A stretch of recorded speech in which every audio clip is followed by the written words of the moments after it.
No, Arch Manning isn't getting benched. No, Steve Sarkisian isn't going to stop calling the plays. So, what can be done to fix the Texas offense? Let's dive in on today's episode of Locked On Longhorns. Intro.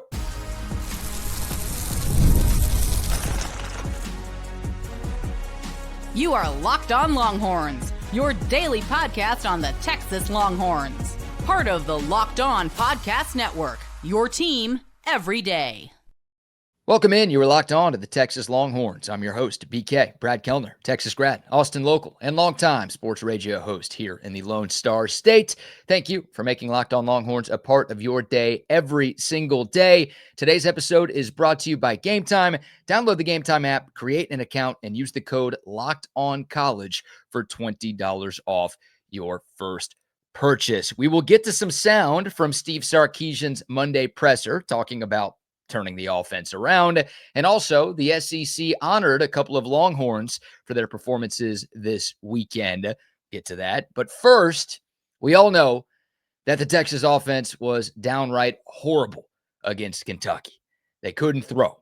They couldn't run. They couldn't block. They couldn't catch. They couldn't hit open receivers. They couldn't stay in bounds when they needed to. They couldn't not commit penalties in big spots. I mean, the only thing the Longhorn offense did right on Saturday night was they didn't turn the football over. Everything else, as we talked about yesterday, was as bad as we've seen from a Texas offense in quite some time. I don't want to relive that. Nobody else does either. So how can we fix it?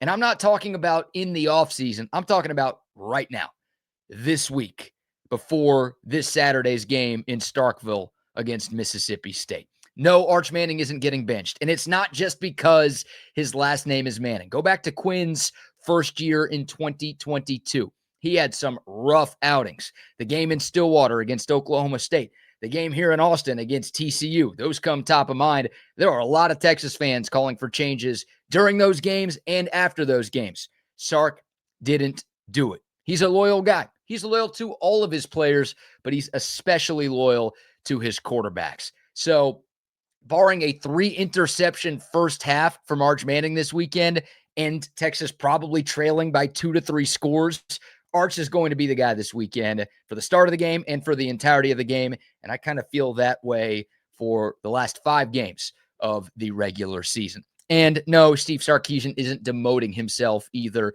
He's not going to hire an offensive play caller mid-season. He'd rather resign than voluntarily give up offensive play calling. It's not going to happen. So those 2 changes aren't going to be made. What else could work? What else can be done to get this Texas offense in gear for the home stretch? How about we start by doing what worked in the second half against Oklahoma? You know, when the Longhorns put together back-to-back double-digit play scoring drives that resulted in 10 points against one of the best defenses in America.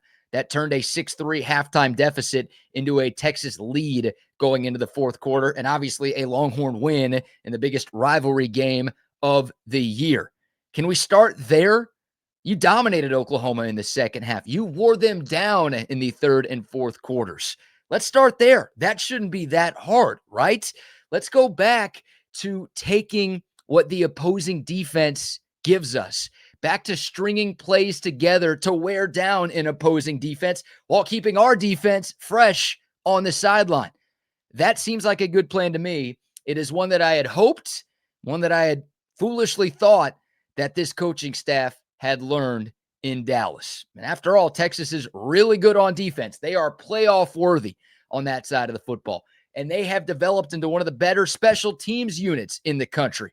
The way Ryan Niblett's returning punts, considering how good Mason Shipley and Jack Bomeister are in the kicking and punting game, that unit is also starting to feel playoff worthy. You can ride those 2 units. Phrasing. You can ride those 2 units to some wins down the stretch as long as your offense gives you something. It doesn't need to be 40 points per game. No, that ship sailed a long time ago. Hell, it doesn't need to be 30 points per game. But it's got to be more than 13, which is what you had in regulation in Lexington. And it's got to be more than 200 yards of offense and 8 first downs, which is what you had in 5 quarters against Kentucky. This offense doesn't have a lot of strengths. I don't think I'm breaking any news to anybody there, but I do know what their weaknesses are. And maybe this isn't a request to play to your strengths. You hear that a lot, right? Play to your strengths. Do what you do well. I don't know if Texas really has enough strengths to do that. This is more so a recognize your weaknesses and avoid those as much as you can. This offensive line is a weakness, especially in pass protection. They allowed 35 pressures against Florida, 25 more against Oklahoma, and Arch was pressured on nearly 50% of his dropbacks against Kentucky. You don't even need those stats to know how awful the offensive line has been in the last 3 games. If you just watched those games, especially the losses, or I should say the loss at Florida and the near loss to Kentucky, you know how bad the O-line played. This team cannot keep dialing long downfield passes. They can't keep calling on slow developing routes. They can't keep doing a bunch of play action and just hoping that their quarterback is going to have enough time to find an open receiver. It's just not going to happen. This offensive line isn't going to be able to hold up long enough. We're 7 games into the season. We've got a big enough sample size to know what that group is, really what that group isn't. Even when Texas goes into max protect and they leave an extra tight end or running back or both to block, opposing teams are still able to get pressure. Remember that weird reverse flea flicker that Texas for some reason did on their opening drive of the game on a 3rd and 3? Texas had 7 guys back to block on that play. Only 2 guys were running routes, and Kentucky only had 2 guys rushing. They still got pressure. It was 2 on 7, and the offensive line and the tight ends will throw them in there too because they can't block anybody right now. They were so bad that Kentucky was still able to basically get to Arch Manning right after he got the ball back. Point is, this offensive line isn't good enough to block for the quarterback when the ball isn't getting tossed around like you're playing backyard catch with your buddies. What possibly makes you think, Sark and Kyle Flood, that you could call a reverse flea flicker and have 2 pitches and your offensive line is going to be able to hold up long enough for that? Can't do it. You can't do it. I would have told you that before Saturday. Now I think we know it. It's proven. Can't do stuff like that. The passing game has to be quick. Arch Manning was 15 of 15 on passes for 5 yards or less against Oklahoma. They took what the defense gave them, and that was a lot of underneath stuff. Get the ball out fast, short throws, screens, etc. Unfortunately, this quarterback has not played well enough to earn the trust of the offensive play caller to just dial up whatever he wants. You know Sark wants those deep shots down the field. You know he wants to run the 2020 Alabama offense. Guess what? You can't. You don't have the offensive line. You don't have the quarterback. You don't have the skill position players to do that right now. You have to hold Arch Manning's hand a bit at times, whether you like it or not. That's the truth. He has yet to become a put the team on his back guy and lead you to a victory. Hopefully he gets there. I think there's a chance he does, but he's not that right now. You have to help him out with your scheme and with your play calling. More important than the changes to the passing game, it's finding a consistent run game. The OU game was great on the ground, but sandwiching that, Florida, 52 yards rushing as a team on just 2 yards a carry. Kentucky, 47 yards as a team on just 1.7 yards a carry. All quarterbacks love having a strong running game. It's a QB's best friend. This one is no different. Find a way to get the ground game going. How about some more outside zone in the run game? It was like Steve Sarkisian was worried that Kentucky saw them have success against Oklahoma, so he didn't go back to it. Like, oh, they know we're going to do that. They see it on film, so we've got to change up our run concepts. Ridiculous. That was Texas's most effective running play against Oklahoma. I have no idea why he went away from that. Hell, they went away from zone running altogether, whether it was outside zone or inside zone. That caused some problems for Oklahoma. And against a much weaker defense with Kentucky, you should have been able to do that with less restraint. And instead, on Texas's 57 offensive plays that they ran, only 7 were zone runs, inside or outside. It's just not enough. This offense is not good enough to run the entire playbook. They're not. Find some things in the run game that work and stick with it. We saw those concepts work in the Cotton Bowl. Bring those back. The Longhorns had a real chance to improve and build on what I feel could have been their identity. and potentially they could have imposed their will against a very average at best Kentucky defense. And instead, they went away from the things that brought them success in Dallas, and it nearly cost them the game. Trick play on the opening script. I know I keep harping on that. What are we doing? You should have been able to be so vanilla against this team and have no problems with them. Calling that kind of stuff, expanding the playbook versus just paring it down and going with what works. I feel like I did this exact segment a month ago, and here we are. You have one player on your offensive line that's playing passable football right now, and that's DJ Campbell. Even Trevor Gooseby, who we all had high hopes for entering 2025, he's really struggled as of late, especially against Florida and Kentucky. Mitigate your offensive line weakness. That group is never going to be good. Find something that can help the other 6 guys on offense. Run game, pass game, make it work. If you don't, you're going to lose another game or 2 or 3 that you probably shouldn't. I'm not talking about Georgia when I say that. I'm talking about like this weekend. If your offense puts together that showing in Starkville, I don't care that Mississippi State hasn't won a conference game since 2023. You might lose. Figure it out. Keep it simple. Pare it down. Go with what works. I'd like to see a little bit more of that from Steve Sarkisian's group on Saturday. What say you? Your advice on how the Longhorns can turn their offense around.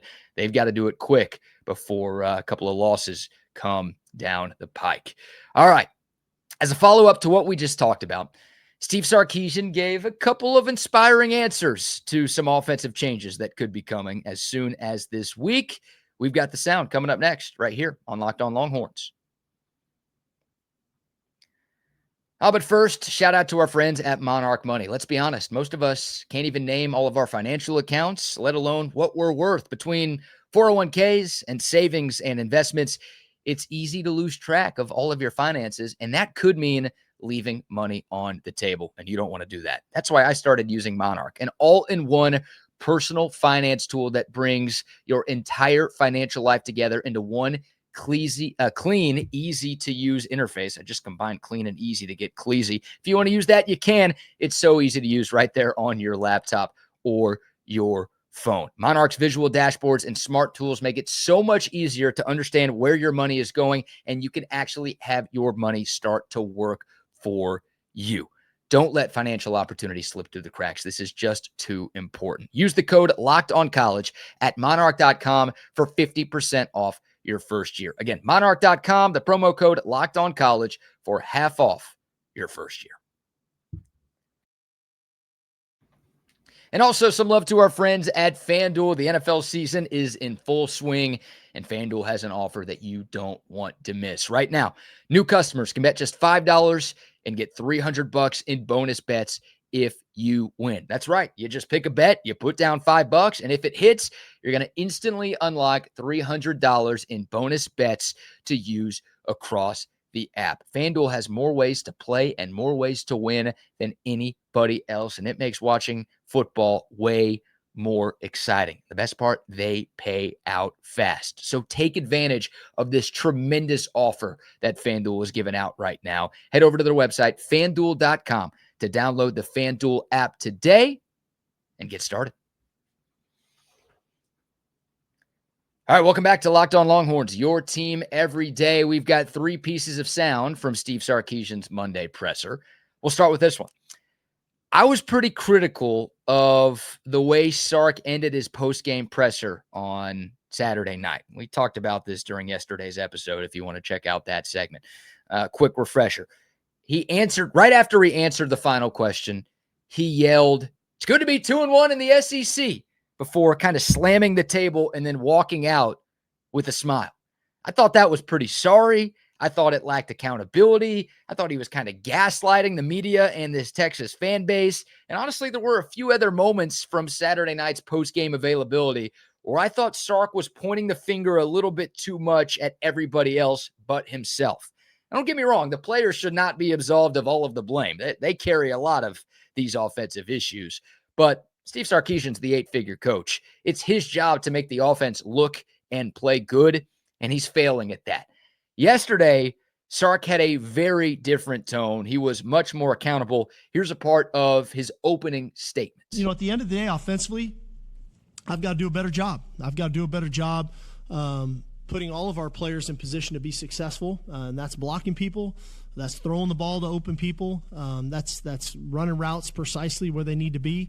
So that's on nobody but me, and so that's when you can look in the mirror first and say, okay, I'm responsible to try to get this fixed and get better at it. I'm very comfortable with that. So I don't know how much y'all really care about the accountability piece of this, but I respect that. I'll give him credit for that. If I'm going to be critical for him not taking accountability, I'll give him some praise for being accountable. Now, I'm sure more of you just care about the results on the field changing. That's kind of where I'm at too. A couple more here about ways to actually change the results on the field. These cuts come from back-to-back questions that were posed to Sark yesterday. The first one, a bit of a longer answer. Sark was asked about if he's considering changing up his offensive philosophy for the remainder of the season, considering his team struggles on that side of the ball. Here's what he had to say to that. I think that's a fair question because, as a staff, you have to have the real conversation of, okay,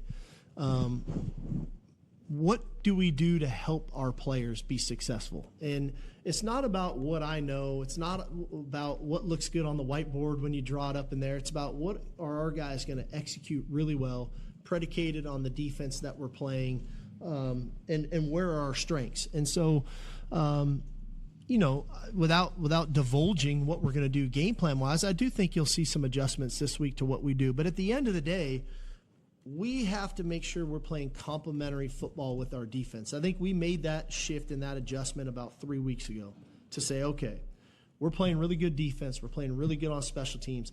Let's make sure we're playing a complementary brand of football to continue to enhance the way we're playing in those two phases and play in a style to where, hey, we're protecting the ball.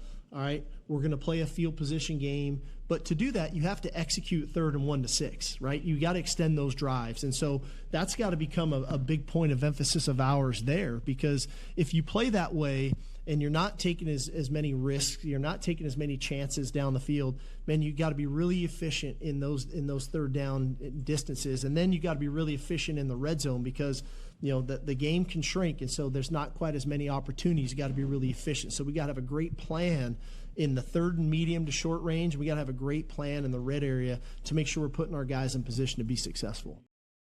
So that all sounds good, right? Complementary football. Every coach preaches it. Every coach looks for it. We all look for it, but you got to go out there and execute. And Steve Sarkisian is like, yeah, we made that change 3 weeks ago to where we started adjusting our game plan to maybe be more complimentary.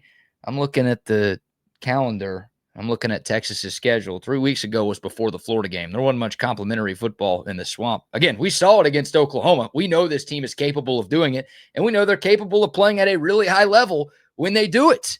But they didn't do it against Florida. They didn't do it against Kentucky. So you said you made the adjustment a few weeks ago. That's the adjusting. That's the end result of what we get. Hope you got a little bit more in your bag than that. So, look, it sounded like he was hinting more towards keeping things simple, not taking a bunch of shots down the field. Here's a follow-up question. Steve Sarkisian was asked right after he gave that answer if he's going to think about shrinking the playbook to try to make life a little bit easier for Arch Manning and the entire Texas offense. It can happen. There's games that can happen. Again, not divulging what we're going to do this week, but that's one avenue that you can go in. And let me just preface it with this. Not necessarily shrink the playbook to where you're not doing as many schemes, but maybe you don't carry as much, and so you can practice those plays more times throughout the week. Sounds like shrinking the playbook to me. I want less schemes, by the way. You don't need more schemes. You don't need to do all of the different things that you did. Pare it down, work on a few different things. You should just be able to out-athlete Mississippi State. You are a lot more talented than them. You are a better football team than them. You shouldn't need to go deep into your bag of tricks and call a bunch of crazy stuff to win this game. You should be able, with a pretty simple vanilla game plan, to go in there and just win against the Bulldogs on Saturday. Keep it simple. Again, like all of these different rules and concepts, this offensive line isn't good enough. The quarterback isn't good enough. This team isn't smart enough right now to do all that stuff. Keep it simple. Like if you're teaching a kid how to ride a bike, you try to take the training wheels off. He falls on his face 15 times. You're probably going to put the training wheels back on. You're not going to be like, all right, now let's go to a BMX park and see what you got. No, don't make life harder than it needs to be. Keep it simple. So I hope Sark does shrink the playbook. Again, he said he wasn't going to divulge a whole lot there because he doesn't want to give Mississippi State any advantage, but he was sort of insinuating that that's what they are going to do. And I hope that's the case. And I think it'll be pretty obvious for us to see if that's true Saturday afternoon. All right, we'll take your thoughts. What do you make of Steve Sarkisian's comments talking about his offense? Well, a lot of the questions in Monday's presser were about that side of the football, and understandably so. Let's end on a high, as we like to do here on Locked On Longhorns. 2 Longhorns landed SEC awards this week, and one of them had maybe the best soundbite of the season after the game on Saturday. We've got it for you coming up next right here on Locked On Longhorns.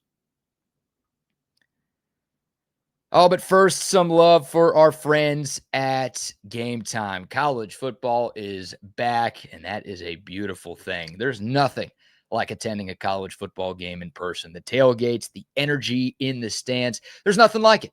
But let's be real. Actually getting tickets can feel more like a battle than the game itself. Endless lines, hidden fees, prices randomly jumping at checkout. That ain't fun. Well, that's why I use Game Time, the app that gives the advantage back to the fans. It's the easiest way to score last-minute tickets at the best prices with no surprise fees. What you see is what you pay. It is faster, it is cheaper, and it is way less stressful than any other ways that I've bought tickets in the past. I've got a hunch you are going to have a very similar experience. So take the guesswork out of buying college football tickets with Game Time. Download the Game Time app, create an account, and use the promo code LOCKEDONCollege for $20 off your first purchase. Terms apply. Again, the promo code LOCKEDONCollege for $20 off. Swipe, tap, ticket, go. Download Game Time today. All right, final segment, Tuesday edition of Locked On Longhorns, your team every day. A week after 3 Longhorns landed honors from the SEC following the win over Oklahoma, 2 more Texas players were awarded by the conference for their performances in the win over Kentucky. We'll start with the kicker, Mason Shipley, who was named SEC Special Teams Player of the Week. He probably edged out his teammate Ryan Niblett for the award. Now, Niblett was co-SEC Special Teams Player of the Week last week after his 75-yard touchdown return against Oklahoma. So maybe the league wanted to switch things up a little bit. Who knows? Both of those guys had a case. They were both huge factors in Texas eking out that victory in Lexington. But look, let's not ignore the job that Mason Shipley did. 3 for 3 on his field goal attempts, including the 45-yard game winner in overtime. He also drilled a season-long 53-yard field goal earlier in the game. And he also made another clutch kick, right? It wasn't just the one in overtime, the go-ahead kick, the one that should have been the game winner at the end of regulation, that 39-yarder in the final minute of the fourth quarter. DeAndre Moore just stays in bounds. It probably is a game winner, and you don't need overtime. But he made that kick too. So Mason Shipley was nails, made his extra point. So he was responsible for 10 of the 16 points that the Longhorns scored in this football game. Very impressive. And on top of that, remember, Will Stone entered the portal last week, so Mason Shipley had to handle kickoff duties too. No problems there. He's been great all season long. 6 of 8 on field goals. His only 2 misses were from 55 and 56. I think I said it yesterday. If Bert Auburn is your kicker in Lexington, we're talking about Texas being 1-2 in the SEC right now. Longhorns don't win that game. Great get by Texas in the offseason, getting Mason Shipley out of the portal. Again, he's a Shipley. Of course, he's going to be good. The other horn that got some love from the SEC is Colin Simmons. Now, before diving into his stat line and his performance on the field, off the field, after the game, Colin Simmons maybe gave us the line of the year for any Texas player or coach for that matter. There's plenty of things that you could question about this team right now. Cough, cough, the offense. We've spent a lot of time talking about that since Saturday, but the culture cannot be questioned right now. Really cool from Colin Simmons, a little bit of a back and forth again from right after the game, late Saturday night. Saying the identity of this team right now is defense and special teams. Say that again? Sark is saying the identity of y'all's team is defense and special teams. In offense. Sark didn't say that. So when he says defense, what does that mean to you when he says that's the identity of this team? I think he meant to say defense, special teams, and offense. We're a team. We're a whole team. So, I mean, it ain't just defense and special teams. It's defense, special teams, and offense. We got the offense back. We got offense back. Offense got our back. Special teams got both our backs. That's real deal right there from Colin Simmons. That is leadership. That is culture. And that is a true sophomore with that answer. By the way, he had every right to be pissed off at the offense with the way that they played. I mean, the defense had to play 89 snaps because of the offensive ineptitude. Colin Simmons himself, 58 snaps on Saturday night. Way too many. And instead of talking about, oh, it's pretty cool, the coach said we're the identity of the team, instead of bragging about his 3-sack performance or, his defense's goal line stand in overtime or anything else that he or that side of the football got right, and there's a lot to choose from, he chose to go to bat for his offense. That's pretty damn cool right there. Colin Simmons was named SEC Co-Defensive Lineman of the Week for the second straight week. He was given that award last week after his 2.5-sack game against OU. He one-upped himself. How about 3 sacks against Kentucky? 5.5 sacks in the last 2 weeks. He is now second in the Southeastern Conference in sacks on the season and 7th in all of college football. Remember that sluggish start that we were talking about in the first month of the year? That feels like a long time ago now. Colin Simmons very much playing like the preseason All-American he was. And it's not just the 3 sacks. I mean, you don't complain when you have 3 sacks, but the timing of those plays was also big. Simmons' first sack came early in the second quarter. Kentucky had a 3rd and 5 at the Texas 39-yard line. It was still a 0-0 game at the time. And look, it's probably 4-down territory. If Kentucky, and they're going for the first down, if they don't get it but pick up 2 or 3 yards, I would think Mark Stoops is going to leave the offense on the field. Instead, Colin Simmons kind of drops into coverage, and then he charges Cutter Boley and ends up taking him down for a sack. Kentucky loses 5 yards. They have to punt. And his other 2 sacks came on consecutive plays in the fourth quarter, 10-10 ball game. Kentucky had just completed a 19-yard pass. Colin Simmons back-to-back sacks, a 3-yard sack on first down, and then the strip sack. I don't know how Travis Shaw didn't recover the fumble on that one, but a strip sack on second down, and then it ended up leading to a Kentucky punt. So huge plays and huge moments for Colin Simmons, and an awesome display of leadership and maturity for him after the game. He is great. He was great. He is great, and he's a great leader to boot. Shout out to Colin Simmons and Mason Shipley. Well-deserved honors for what they did. I mean, we gave out game balls yesterday in the final segment of Locked On Longhorns.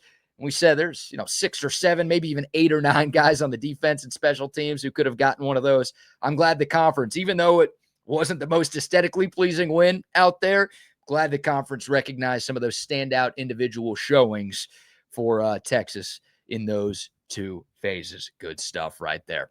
All right, that's going to do it for today's episode of Locked On Longhorns. If you made it this far, number 1, God bless you. Number 2, please remember to like, subscribe, leave a comment, share, all of those great things. Can't thank you all enough for your continued support of Locked On Longhorns. For your next listen, check out Locked On Bets with my man Lee Sterling and Kevin Rogers.